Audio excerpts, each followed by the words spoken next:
Welcome to the Eye on Annapolis Local Business Spotlight. There are thousands of locally owned businesses in the area, some small and some large. Some you may know and others you don't. But one thing they all have in common is a great story, and we want to share it with you. Join us every Saturday as we talk to the founders, the owners, and the managers of local businesses you have come to know and love, and those you will come to know and love. Now here's your host, John Frenay, with this week's Local Business Spotlight.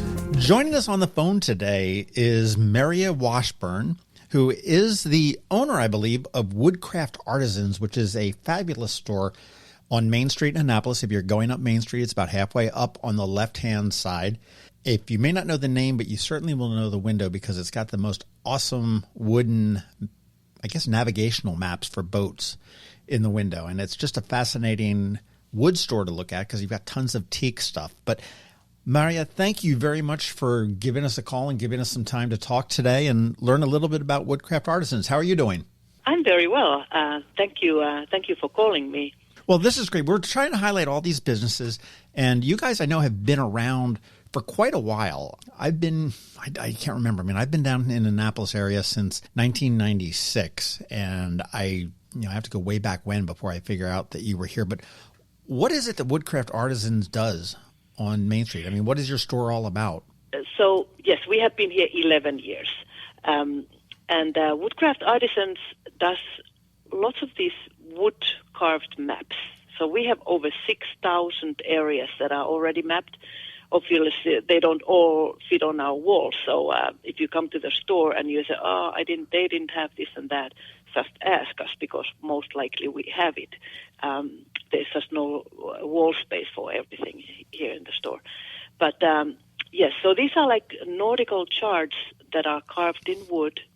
They depict the depth of the water. So in the smaller maps, the depth of the water is drawn in the lines and marked with numbers. But in the bigger maps, they are multi-layer. They can have like 10 different layers, so they're really 3D. And they are actual charts, so that information, it's not just imagination, it's actually how. When I finally am able to afford a yacht, I could put it up on there and it would have a legitimate chart? That's right. Wow. I got to work on getting You might want to have a paper chart with you too, but yes. Look, let me work on getting my yacht first, okay? I'm still working on a canoe, so it's. You said you've been here for 11 years, did you say already, or 12? 11. 11 on Main Street. Now, you also have a store over on the Eastern Shore in my second favorite town in Maryland, St. Michael's, right? That's right. We've been there 6 years. That was my next question, is which came first, whether it was Annapolis or St. Michael's, and that's a neat little town. Yeah, Annapolis was first. As well. And do you sell the same stuff over there? The maps? Yes. It's a little bit smaller store, so it doesn't have quite the same inventory as Annapolis store has, but basically, maps, teak furniture, model sailboats, nautical gifts. Right. Well, I love some of the teak stuff that you have there. I know I've purchased a couple cutting boards throughout the years. Typically around Christmas time, I'm looking for gifts for, parents or relatives. And there's usually some good stuff that you can be found there, as well as some beautiful furniture that's in there, some of the folding teak chairs and everything else. But how did you get into wood artistry? So this happened 1998. We had just finished sailing around the world. My husband started from Virgin Islands, met me halfway around the world.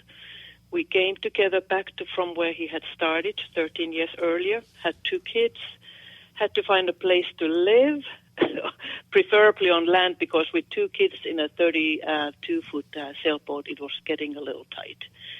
So we decided on Puerto Rico. My husband's daughter from the first marriage, she had a store in Tortola, British Virgin Islands, right, selling teak furniture. And she had always thought that Puerto Rico should have a store like this. So she said, why don't you go and check it out? And we did, and we opened the store, and we opened the second one. We were 9 years in Old San Juan, and then decided that it's time to move on, bring then a high school kid to better schools. And we decided on Annapolis because my husband has family here. So we had always been coming to Annapolis. We knew the town. I want to back up a little bit here. Your husband lived in the Virgin Islands, and he said, I'm going to sail around the world. And he got halfway on this journey, met you, someplace? Borneo. In Borneo. Okay, so he pulls into port in Borneo, meets Merja, and says, hey, you want to finish my journey with me? Yeah, it didn't exactly happen that fast, but eventually that's what happened. I was working for a travel agency, and I had taken a group to Borneo on this beautiful beach resort, and he was anchored in front of the place, and we met. That's a fantastic. Okay, this podcast is over. That's a fantastic story.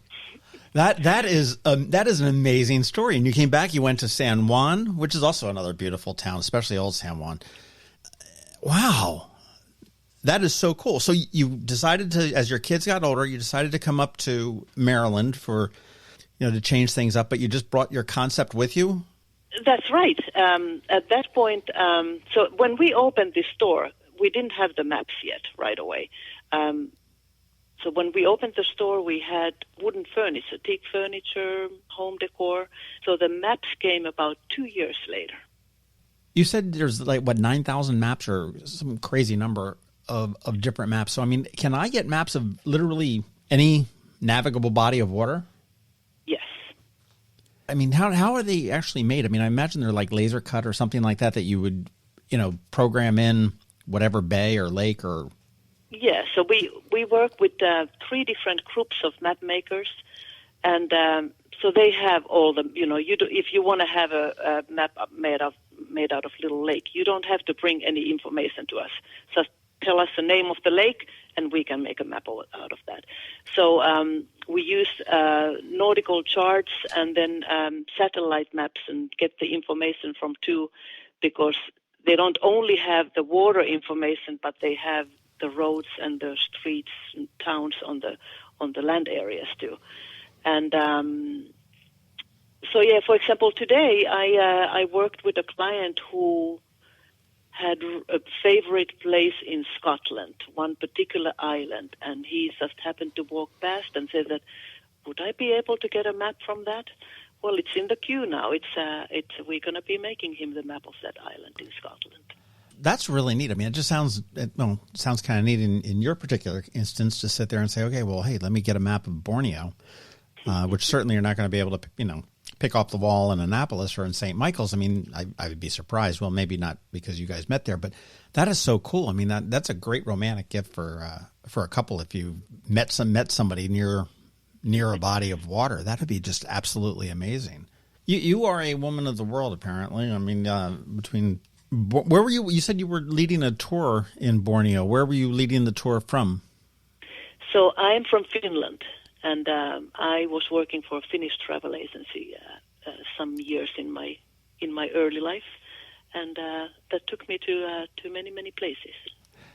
Wow. Okay. So now the accent that I am hearing, is that Finnish or is that Spanish? No, that's Finnish. Is it? Okay. Yeah. Mm-hmm. Interesting. So you haven't lost that despite 20 years outside of Finland. Anybody who comes to a country past teenagehood will never leave the accent. Interesting. Okay. Mm-hmm. I am learning. That's what I love about doing these, because I learn something new every single day there. What else are you selling in the store besides the maps? Obviously that seems to be the wow thing. Your window is just absolutely loaded with them, and I totally get that you can't have the wall space to hang all of those, because I know what the rents are in Annapolis. So we also sell, for example, like nautical gifts, like for example, brass compasses and telescopes. Then we have all kind of metal hooks in the shape of anchors, turtles, cats. Well, again, on the phone with us is Merja Washburn. She is a proprietress of Woodcraft Artisans in Annapolis, and they're at 155 Main Street and also down at 200 Talbot Street or Talbot Avenue. Is it a street or an avenue in St. Michael's? It's street. It's a street. Okay. And I know I was corrected at one point. It's not Talbot, because that's what you would say if you were up north. It's Talbot, like there's an O, but it's spelled with an A. Oh, okay.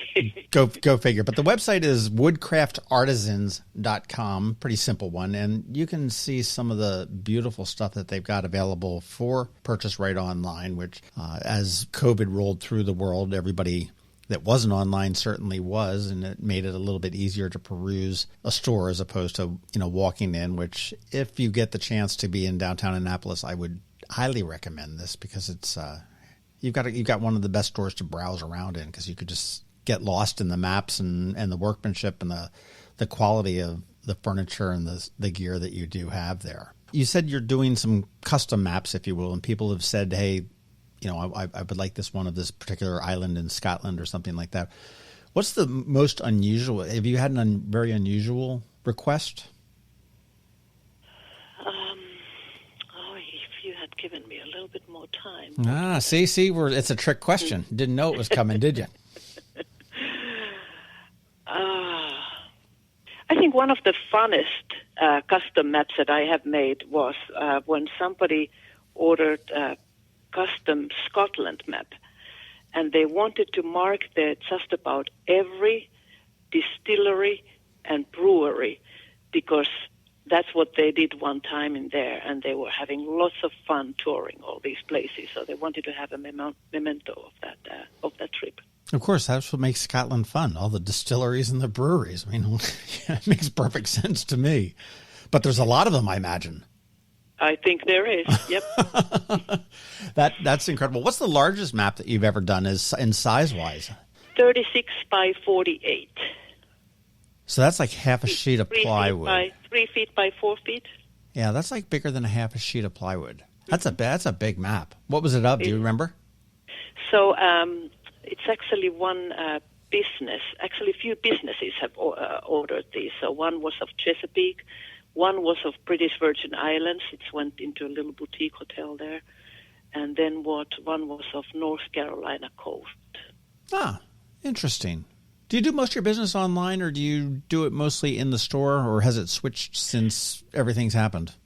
So it's kind of like pretty evenly spread, but I think Annapolis store is still the strongest. But online store is really really nice to have at this time of the year, when it's not only COVID but snowstorms and things. So even on the days when we are closed and I'm at home, I'm still working my phone. Both of the phones are forwarded to my cell phone, so my phone is ringing all the time when I'm at home, and I'm getting emails. So it's very nice. People are still remembering us, even though they can't get here. That's fantastic. There's nothing better than waking up in the morning and seeing that you got 2 orders in over the middle of the night, and while you were sleeping. And I know what you mean about the winter months can be very challenging for Annapolis. I remember I was talking to a restaurateur one time who told me that we were talking about Restaurant Week, and he was saying that a lot of times that and the Midnight Madnesses tend to be the defining thing between being in the black or the red for certain years. And he said, you get me in February, you come in, I might give you a free meal if you agree to sit in the window and make it look like you're having a good time. And if you smile, I might even buy your booze to go with it. But it's so it is a challenging time when we're in a cold time. It's which is good. And I just got word recently that they're going to be doing Restaurant Week again this year in 2021. They're going to have a lot of carryouts and stuff like that. But with the capacity being raised a little bit, they are going to be doing that, which will be good for the restaurants and certainly for people that are going down to see the stores that are adjacent to them as well. And what's good, in a way, this quiet time is good for the businesses, because you have kind of time to stop to think about how you're going to improve things, because like in December, you're just running like a headless chicken. That's how Finns say it, all the time. Like there's no time to think about anything. You just go. But the winter time is when you get the ideas. I agree. You've always got to take some time to sit back and relax and reassess. And unfortunately, I don't think going into COVID, anybody, I honestly thought that was going to be a 2-week bug or something like that flowing around. Who would ever thought we'd be into this still a year later? And everybody, every business, I felt horrible for them. Just it's like, okay, if we're allowed to be open, we've got to really rethink how we do things. and as we learn things as we went along. So, I mean, I'm just so hopeful that we're toward the end of this, and, you know, the vaccines are going to be moving along with more frequency, and we're going to get back to what was a little bit more normal times. What's the most unique thing that you guys have at Woodcraft Artisans? What would surprise me if I walked in there and saw it there that was... Well, so we bring our teak furniture from Indonesia. They're actually packing a container for us right now. And they have the most skillful woodworkers there. And what I really like are we have some coat hangers, like kind of, it's like a stand. So it's like a tree. It's cut out of a tall tree and just carved out of this one piece, so you can see the base of it. It has the roots of the tree, so they kind of spread out. So that's how it stands up. And then they carve these little knobs for your coat or for your hat, and it makes like a spiral. And so those spiral standing coat racks, hat stands made out of one tree, I think they are the most stunning things we have here. All right. Well, now I got to get down to 155 Main Street and check that out. And we have more coming in that next container. Ah, that's cool. How much stuff do you get in a container? Lots. I mean, is that just, that's like a little mini tractor trailer, right? That comes on a slow boat from Indonesia. That's right, because it's coming from so far away, so nothing less than a container doesn't really make sense to bring over. How long will it take to get here? Well, by the time I start talking with my guy there about the order, and by the time I open that container, it's like minimum 4 months. Wow. So you've got to make sure you've got something that's saleable in 4 months. I guess it's a good thing that you've got a timeless product as opposed to clothing that goes out of style in the next, bat of the eye when... Yeah. Well, this is fantastic to learn a little bit more about Woodcraft Artisans. And you've been here on Main Street for 10 years? 11 years. 6 years. We really wanted to celebrate last spring about our 10th anniversary, but it didn't look like a right time to be celebrating anything. You know what? You do it this spring or do it next spring and put an asterisk after it. And, that's absolutely, because, being 10 years is a huge effort. And, I mean, you've done it twice. You did it for 10 years in Puerto Rico and 10 years here, and you're on 6 in St. Michael's. So it's really carved there's a pun for you, carved a spot for you in the history of Main Street in Annapolis and the business community for sure. Have something to do with my parents being business people in Finland. What kind of business? Learn something from them. So my mother had a fruit vegetable store in a covered market, old style market. And my father was selling farm equipment. Now, why did you get into the whole Woodcraft Artisans in Puerto Rico when you did? Was it just looking for something to do? Was it like the sales and the retail and that type of a drive for you, or was it the product? Or so it was because we had a connection to the product. It was my husband's Peter's family had a store in British Virgin Islands, and the original idea came from there. And of course, it doesn't hurt that you guys were sailors and had been to probably many of these places. That's for sure. Exactly, and we used to sit on the teak deck on our sailboat a long time, so we kind of knew about teak. Do you still have a sailboat? We don't. Do you have any boat? We have a little boat on our backyard, but it hasn't seen water for a couple of years. Do you now? How much do you miss it? Not too much. It was kind of like been there, done that. I would like to have a little power boat to be able to, like, one morning decide that I'm going to go and go across to Eastern Shore with my own little boat. Mm-hmm. But I would probably use it about twice a year. So it's funny. I used to have a power boat, and I was always a power boater, not a sailboater, because I want to get in and go someplace. I don't want to be at the mercy of the wind and the tides and everything else. That's just my impatient nature.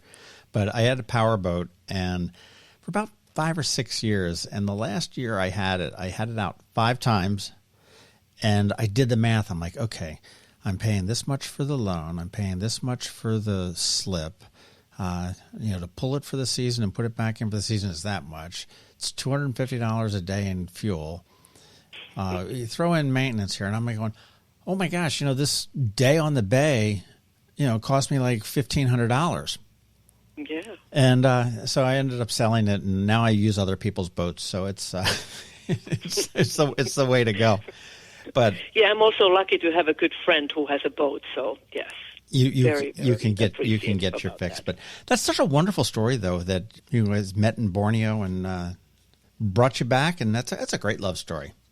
Yeah, that should be. Well, Merja Washburn, thank you very much for your time. I think the products that you guys have are wonderful, and I do stop at St. Michael's when I'm down there to take a peek in there, and certainly several times here in Annapolis. And it's there's a couple stores in St. Michael's that are here in Annapolis too. I think there's the just like there's Annapolis Essentials here, which is our neighbor. There's St. Michael's Essentials there, which is same people. Same people, yeah, really good people. Very cool. Very cool. Well, I want to thank you very much for your time. And anybody that's listening, I want to make sure to go to woodcraftartisans.com, and I will put a link down in the show notes here. They're located at 155 Main Street. So if you're going up Main Street, it's on the left about midway. And 200 South Talbot Street in St. Michael's if you decide to venture across the bridge and see what's on the other side. And just check out these beautiful maps, the teak furniture. And I know I'm going to be in there for that. Check out that coat hanger tree, for lack of a better word, of what it is. But as you browse the store, you'll see that there's a ton of stuff that's just very interesting, eclectic, and neat. It's a perfect place for a gift that anybody that lives near water or is a sailboat or a boating aficionado or anything to do with boating, this is probably a great store to check out. And again, it's so important to support our small locally owned businesses here, because I know when Merja makes a sale and ends up paying herself, she turns around and spends it at local restaurants and another local store, and the money stays right here in town. And that's really what it's all about, is keeping businesses on Main Street, the real Main Street in this case, in business and thriving. Here's making a better community for everybody. And you guys are doing a heck of a job at Woodcraft Artisans, and I thank you very much. Thank you very much for saying that, and let's hope for a better year this year for all of us. Oh, it absolutely is. I feel it deep in my heart. This is, 2021 will have a few bumps, but it's going to be much better than it was in 2020. That's for sure. Thanks for listening to this week's Local Business Spotlight. Please make sure to visit eyeonannapolis.net for all your local news, events, and opinion. And in case you haven't already, please subscribe to the Eye on Annapolis Daily News Brief, where we bring you all the day's local news direct to your phone, tablet, or computer in about 10 minutes. It comes to you at 6 a.m. every Monday through Friday, and you can subscribe on Apple Podcasts, Google Podcasts, or wherever you get your podcasts.